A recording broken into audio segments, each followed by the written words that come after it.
Curhat mahasiswi cantik sehari sebelum nyawanya dihabisi mantan pacar, Elisa ketakutan.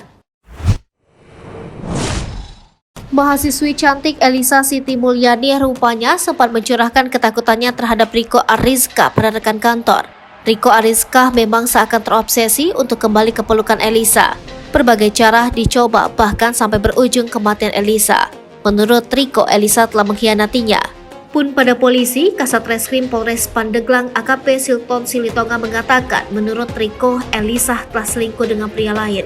Pada Selasa 7 Februari 2023, Riko Ariska sempat menemui Elisa untuk memberi kado ulang tahun. Rupanya Elisa juga merayakan ulang tahun dengan teman-temannya. Seorang rekan menuturkan, hari itu Elisa memang dijahili oleh rekan-rekan. Mereka menyembunyikan handphonenya seolah hilang. Walau begitu, Elisa Siti Mulyani tetap mentraktir rekan kantornya. Dalam perjalanan ke tempat makan, Elisa tak berhenti nangis karena kepikiran handphonenya. Sampai kemudian ia diberi kejutan dan handphonenya telah kembali. Saat di perjalanan, menurut Nur Aini lewat akun media sosialnya, Elisa sempat bercerita soal Riko Ariska. Dalam curhatnya, Elisa takut Riko akan nekat melamarnya. Bahkan dalam curhatnya, menurut Elisa, Riko berniat menjual motor untuk mempersunting Elisa.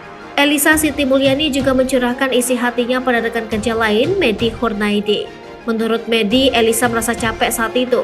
Hanya saja ia tak bisa menerka penyebabnya. Menurut Medi, Elisa juga berkata bahwa dia tidak akan bekerja di BPS Pandeglang lagi besok harinya.